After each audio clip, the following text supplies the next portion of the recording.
June 5, 1944, 11:47 p.m., somewhere over the English Channel.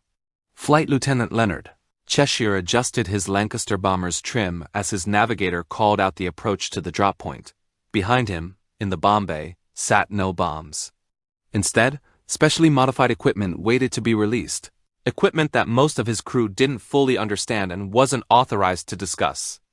In the cockpit of another aircraft a few miles away, an American pilot guided his B-17 in a precise racetrack pattern over empty water, maintaining exact altitude and airspeed. His bombardier wasn't preparing to release explosives. He was dropping bundles of aluminum strips that would flutter down through the darkness, each strip carefully cut to a specific length. On the channel surface below, dozens of small boats traveled in carefully choreographed formations. They towed radar reflectors that created the signature of large ships. They broadcast recordings of ship engine noise underwater. They maintained radio discipline that suggested a massive invasion fleet moving toward the Pas-de-Calais. And in German radar stations along the French coast, operators watched their screens in growing alarm. The distinctive signatures were unmistakable. A massive fleet was approaching. Hundreds of ships, thousands of aircraft. The invasion was coming, exactly where German intelligence had predicted it would come. Except none of it was real. The story of Operation Taxable, Operation Glimmer, and the broader deception campaign that preceded D-Day is a story of physics meeting psychology, of technology meeting cunning, and of how a few hundred men armed with aluminum foil and ingenuity convinced the German high command to defend the wrong beaches while the real invasion force struck 150 miles away. To understand the deception, you first need to understand radar itself, a technology that in 1944 was barely 5 years old in practical military application. The British had pioneered operational radar in the late 1930s, building the chain-home network of coastal radar stations that would prove crucial during the Battle of Britain. Radar worked on a simple principle that was extraordinarily difficult to implement in practice. A transmitter sent out radio waves that traveled at the speed of light. When those waves struck an object, some of the energy reflected back to a receiver. By measuring the time delay between transmission and reception, operators could calculate the distance to the object. By measuring the direction the antenna was pointing when it received the return, they could determine the bearing to the object. The physics was straightforward. The engineering was brutally hard.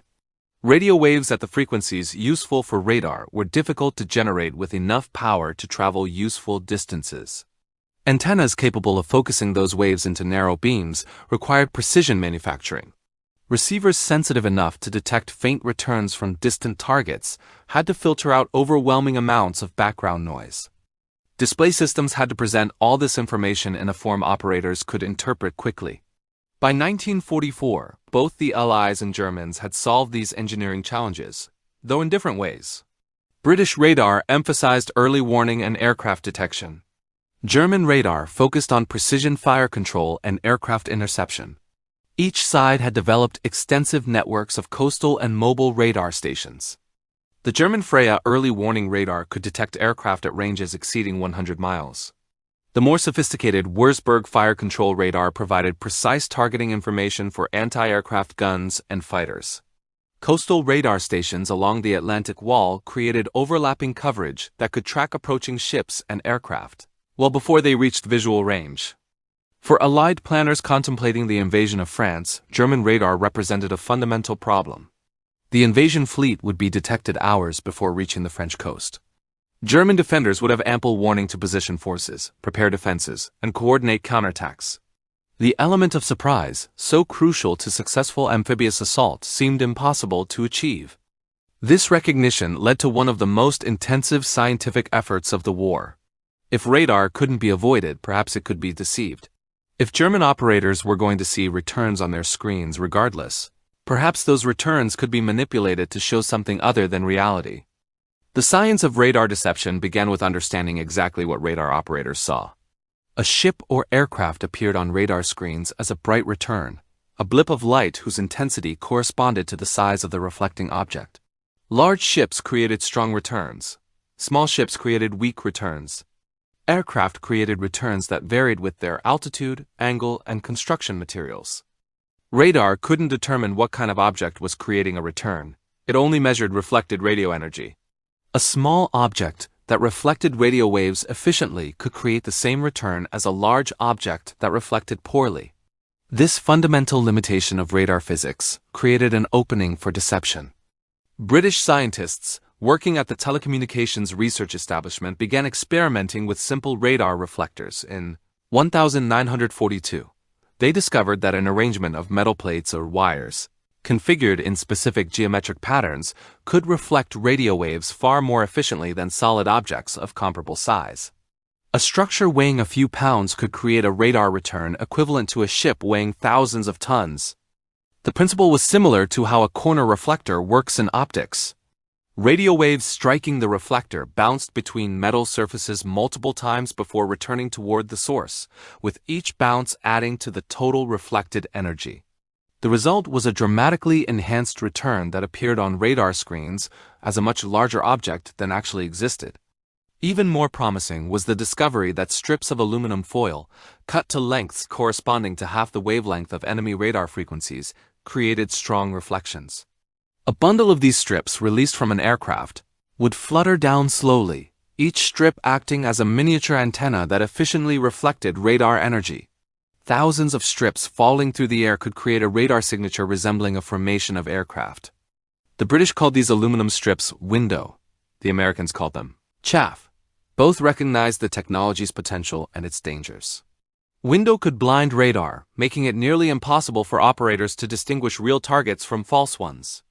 This would benefit attackers but would also blind defenders. British Bomber Command wanted to use window immediately to protect bombers from German radar-directed fighters and flak. Fighter Command opposed its use, fearing that German bombers could use the same technique against British radar defenses. The debate raged through 1942 and into 1943. The potential benefits were enormous. Bomber losses to radar-directed defenses were approaching unsustainable levels.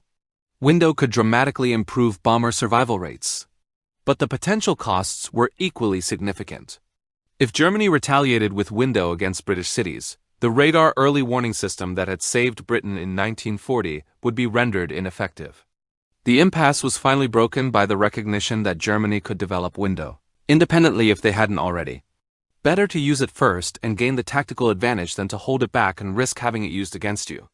In July 1943, RAF Bomber Command began using window on raids over Hamburg. The results were dramatic. German radar-controlled defenses were paralyzed. Bomber losses dropped by more than half on window-protected missions. The Germans quickly adapted. They modified their radar procedures, developed new filtering techniques, and trained operators to distinguish between window returns and real aircraft. But they never fully solved the problem. Window remained effective throughout the war, though with diminishing returns as German defenders improved their countermeasures. For Allied deception planners preparing for the invasion of France, window provided a crucial tool. If aluminum strips could make a few aircraft appear to be many, perhaps they could make a small diversionary force appear to be a major invasion fleet. The physics worked. The question was whether the psychology would work as well. The overall Allied deception plan for the invasion of France was codenamed Operation Bodyguard. It was one of the most ambitious deception campaigns in military history, involving fake radio traffic, dummy equipment, elaborate security measures, and carefully managed intelligence leaks. The radar deception operations were crucial components of this broader effort. The strategic situation in June 1944 favored deception.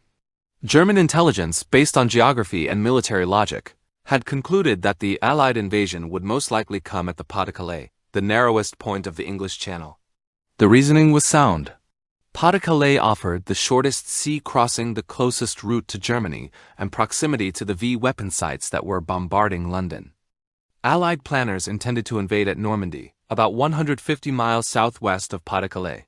Normandy offered better beaches for the actual landing, but it was farther from England and required the invasion fleet to transit a longer stretch of water where it would be vulnerable to German counterattack.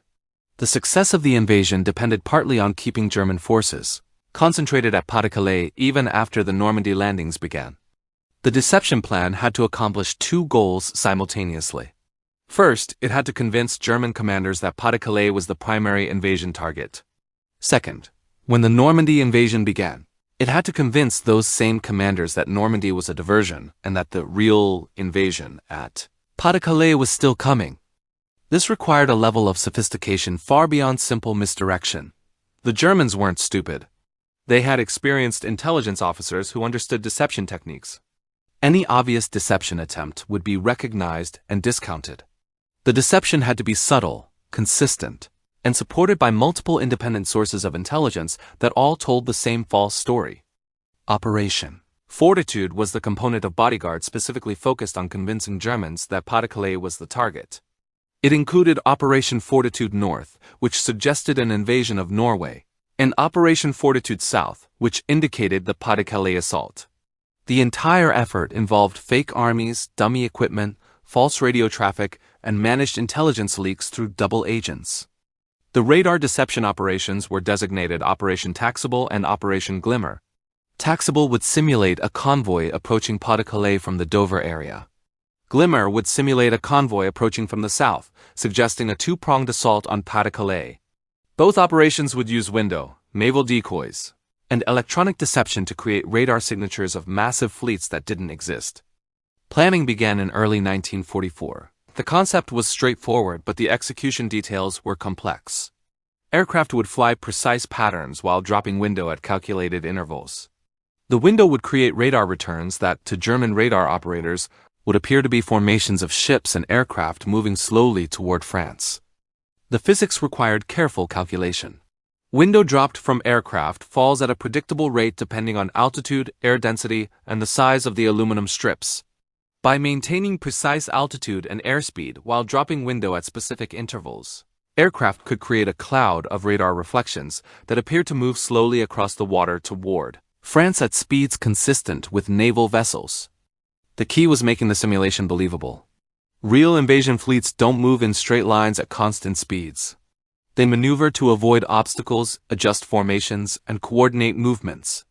The aircraft dropping window had to replicate these patterns, creating radar pictures that evolved naturally rather than following rigid geometric paths that might alert suspicious German operators. Test flights were conducted over the Channel in March and April 1944, practicing the patterns and refining the procedures. Observers with radar equipment watched to see what the simulated fleets looked like from the perspective of radar operators. The tests revealed problems. Initial attempts created returns that were too uniform, too perfect.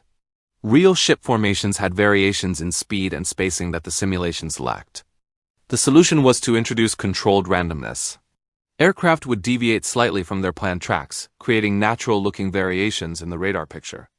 Window dispensing rates would be varied to create stronger and weaker returns, simulating different ship sizes within the formation.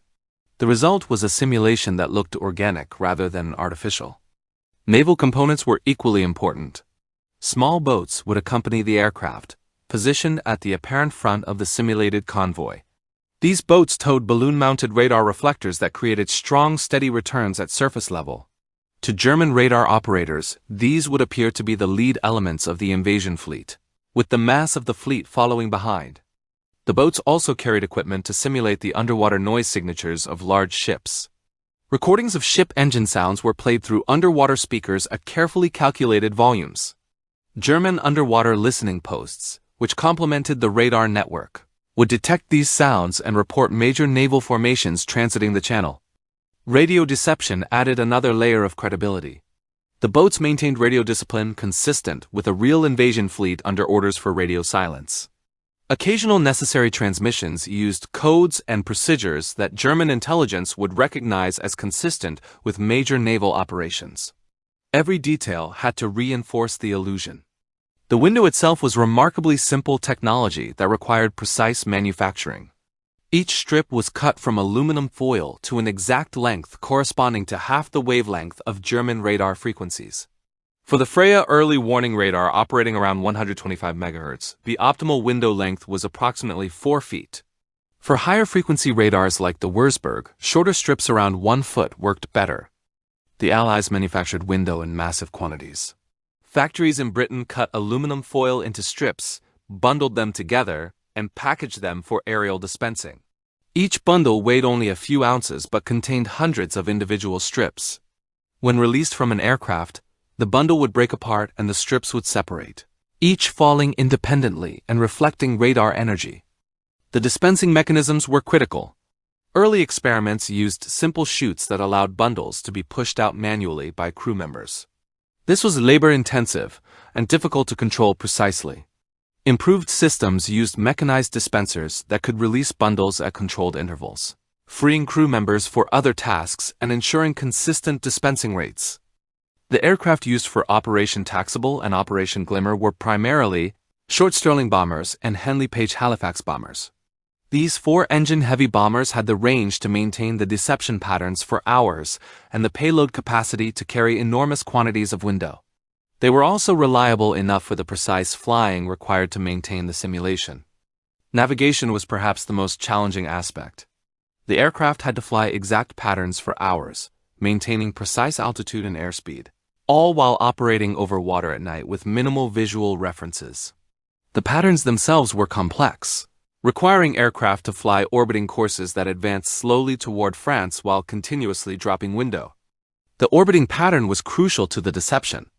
An aircraft flying straight toward France while dropping window would create a return that moved too fast, immediately alerting radar operators that they were seeing an aircraft rather than ships. But an aircraft flying in an oval pattern, advancing slightly with each orbit, created window clouds that appeared to move at ship speeds of 7 to 8 knots. Each orbit took approximately 7 minutes to complete. During that time, the aircraft would advance about 2 miles closer to France. The window dropped during the orbit would fall slowly, remaining aloft for 15 to 20 minutes depending on altitude.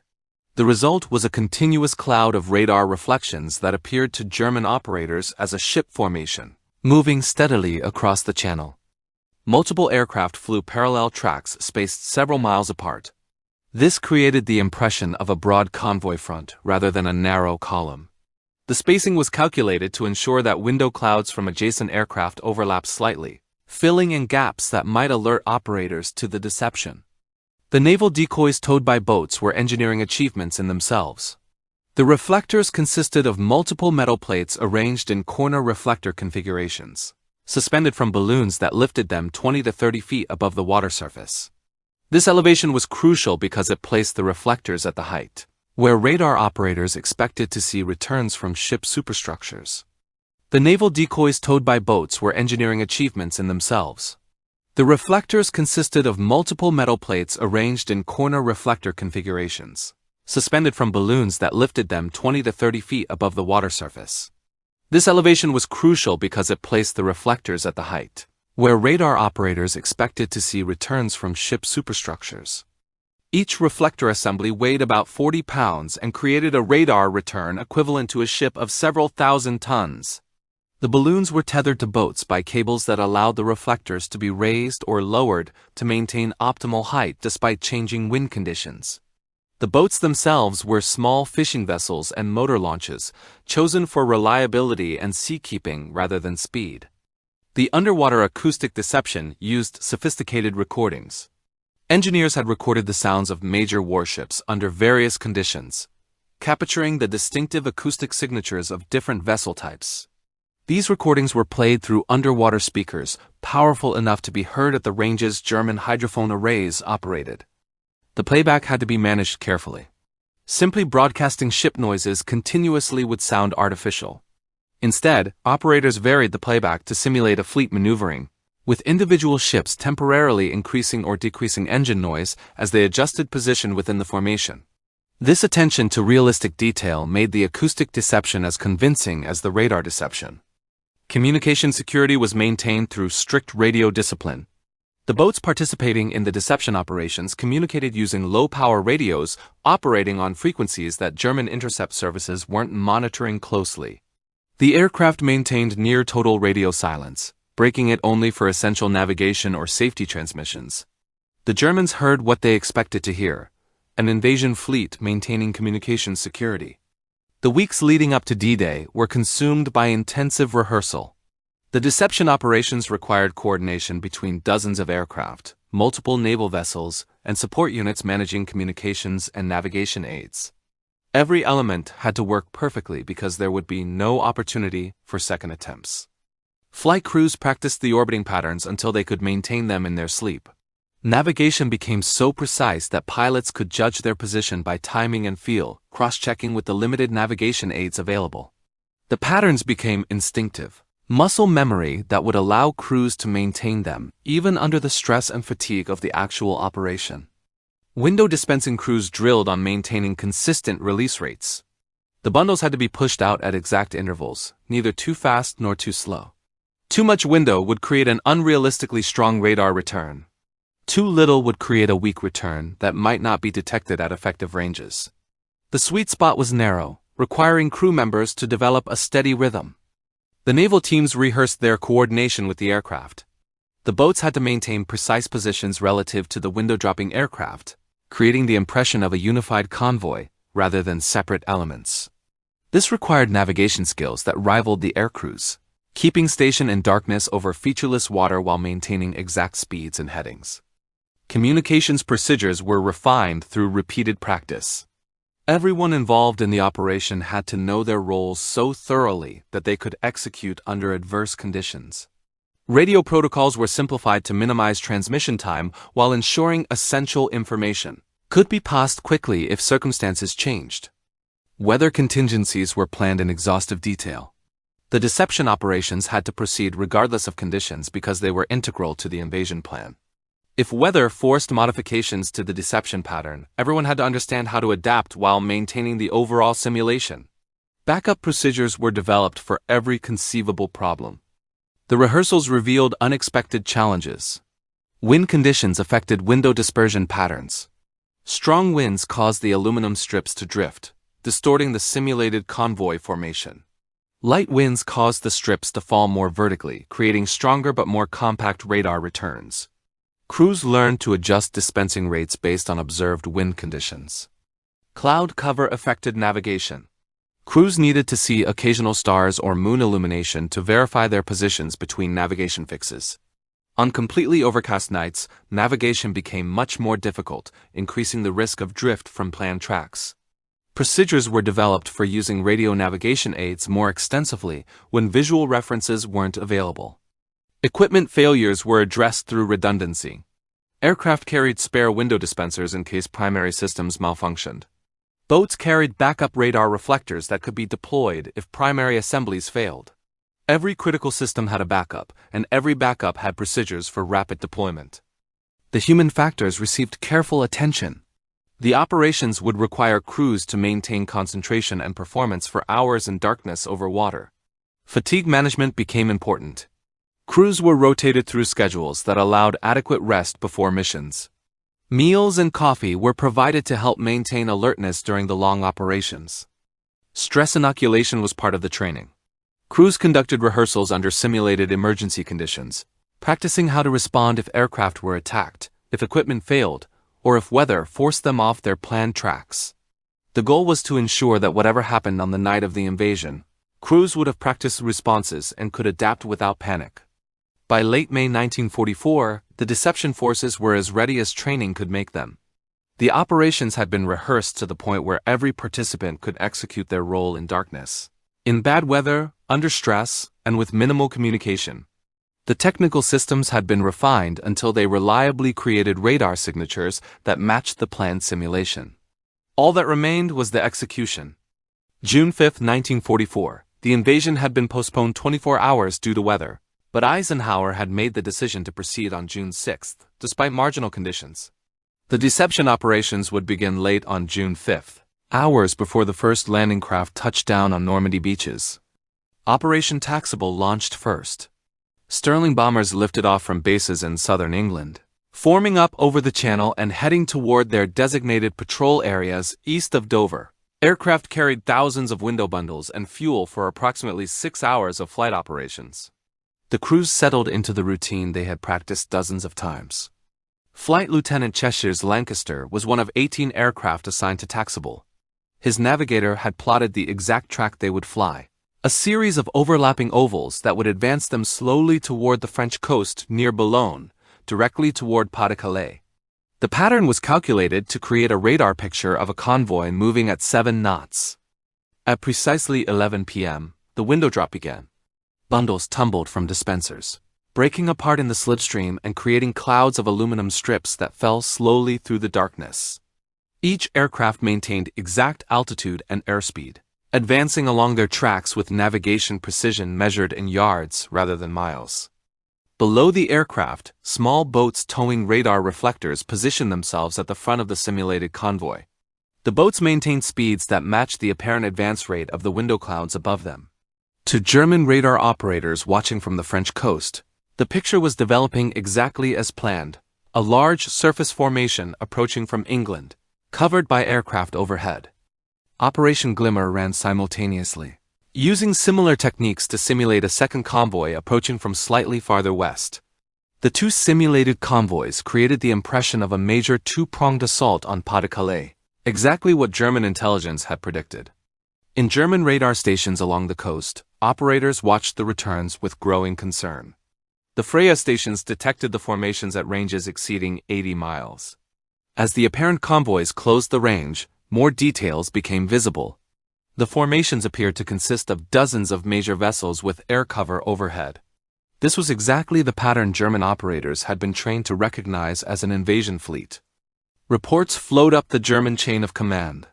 Multiple radar stations were detecting major formations approaching Pas-de-Calais. Coastal defense batteries went to full alert. Infantry units moved to defensive positions. Artillery was repositioned to cover the beaches where the invasion appeared to be coming. The deception was working perfectly. German commanders, already predisposed to believe Pas-de-Calais was the target, saw radar evidence confirming their expectations. The formations looked right, moved right, and appeared in exactly the locations that made strategic sense for an invasion of that area. The operations continued for hours. Aircraft flew orbit after orbit, maintaining the simulation with mechanical precision. Window dispensers operated continuously, consuming thousands of pounds of aluminum strips. Crews fought fatigue, maintaining concentration despite the monotony of precise flying in darkness.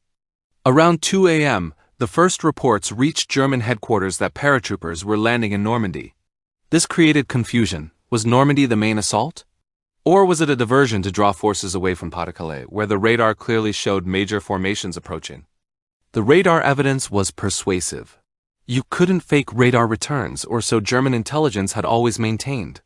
What radar detected was real. The massive formations approaching Pas-de-Calais were real invasion fleets. The Normandy landings, despite the drama of airborne assault, must be the diversion. This interpretation was exactly what Allied planners needed. German reserves that might have reinforced Normandy remained concentrated at Pas-de-Calais, waiting to repel the invasion that radar showed was coming. The 15th Army, positioned to defend Pas-de-Calais, stayed in place rather than moving to support the 7th Army fighting in Normandy. As dawn approached, the deception operations faced their most critical phase. The simulated convoys had to be withdrawn before German fighters could be sent to investigate visually. If fighters discovered that no ships existed where radar showed dozens of vessels, the deception would be revealed and its value lost. The withdrawal was carefully choreographed. Aircraft gradually reduced their window dispensing rates while beginning to turn back toward England. The radar picture showed the formations slowing and apparently reversing course, as if commanders had decided to delay the assault. To German observers, this made sense. Perhaps the forces had been detected and were returning to England to wait for better conditions. The boats towing radar reflectors turned back simultaneously, maintaining the appearance of coordinated fleet movement. The underwater acoustic transmissions gradually faded, simulating ships increasing their distance from the coast. Every aspect of the simulation remained consistent with the behaviors German operators expected from a real fleet. By sunrise, the deception forces were returning to their bases in England. They had maintained the simulation for over 6 hours, creating radar pictures that convinced German commanders that a major invasion force had approached Pas-de-Calais before turning back. The actual invasion fleet landing in Normandy was dismissed as a diversion, exactly as the deception planners had intended. In German command posts across France, the morning of June 6th brought confusion and conflicting reports. The invasion was clearly happening in Normandy. Naval forces were landing on multiple beaches. Airborne forces had seized key positions inland. The scale was massive, far larger than could be explained as a diversion. Yet the radar evidence from the previous night couldn't be dismissed. Multiple independent radar stations had tracked major formations approaching Pas-de-Calais. Those formations had been real enough to appear on radar screens for hours. They had moved with the characteristic patterns of naval vessels. They had been accompanied by aircraft. German intelligence officers tried to reconcile the contradiction. Some argued that the Normandy landings were indeed the main effort, and the Pas-de-Calais formations had been a deception. Others maintained that the radar evidence was too strong to dismiss, and that Pas-de-Calais remained the primary threat, with Normandy being the diversion. This uncertainty paralyzed German strategic decision-making during the critical hours after the invasion began. The 15th Army, which might have been committed to counterattack in Normandy, remained at Pas-de-Calais. Panzer divisions held in reserve weren't released because High Command couldn't determine where they were most needed. The confusion that the deception operations created bought the Allies crucial time. General Oberst Alfred Jodl, chief of the Wehrmacht operations staff, later stated in interrogations that the deception operations had significantly affected German response to the invasion. The uncertainty about whether Pas-de-Calais remained threatened prevented full commitment of reserves to Normandy until it was too late to prevent the Allied lodgment from being established. Field Marshal Gerd von Rundstedt, Commander-in-Chief West, was particularly affected by the conflicting intelligence. Von Rundstedt had access to all the intelligence sources: radar reports, aerial reconnaissance, signals intelligence, and agent reports. Everything except the radar pointed to Normandy as the main invasion. But the radar evidence for Pas-de-Calais was so convincing that he couldn't dismiss it. The radar operators themselves never realized they had been deceived. The returns they saw were real. The formations appeared on multiple independent radar sets, eliminating the possibility of equipment malfunction or operator error. The movements and behaviors matched what they expected from invasion fleets. Only after the war, when captured German officers were shown the details of Operations Taxable and Glimmer, did they understand what had been done to them. The psychological impact was significant. German forces had prided themselves on their technological sophistication and intelligence capabilities. The realization that they had been so completely fooled by relatively simple deception techniques was demoralizing. If radar couldn't be trusted, what could be trusted? If the Allies could create phantom invasion fleets at will, how could Germany defend against the real thing? Some German technical officers immediately recognized the implications. If the Allies could fool radar on June 5th to 6th, they could do it again. Every future radar detection would be suspect. The technological advantage that radar had provided was compromised, perhaps permanently. German forces would have to develop new procedures, new filters, new ways to distinguish real targets from decoys. The attempted countermeasures developed by German forces over the following months showed the effectiveness of the Allied deception. New radar operating procedures emphasized confirmation through multiple independent sensors. Visual observation became required before committing forces based on radar detection alone. These procedures slowed German response times and reduced the effectiveness of their radar network.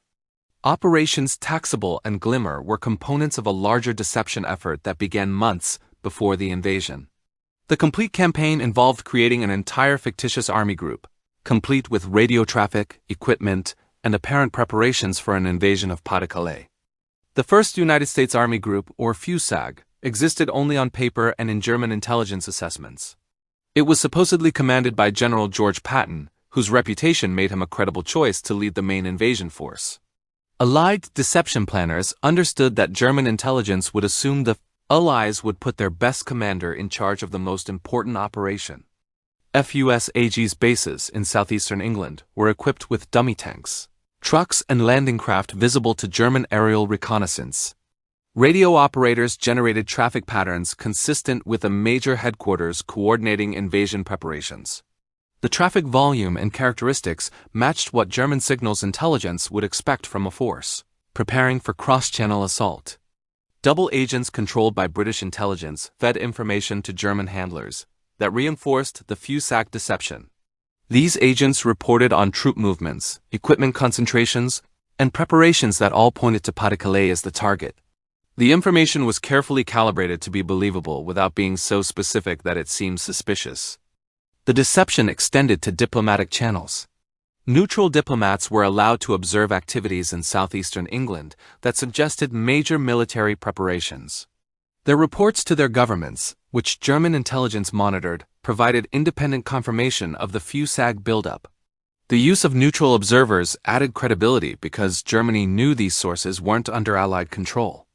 Strategic bombing patterns were adjusted to support the deception.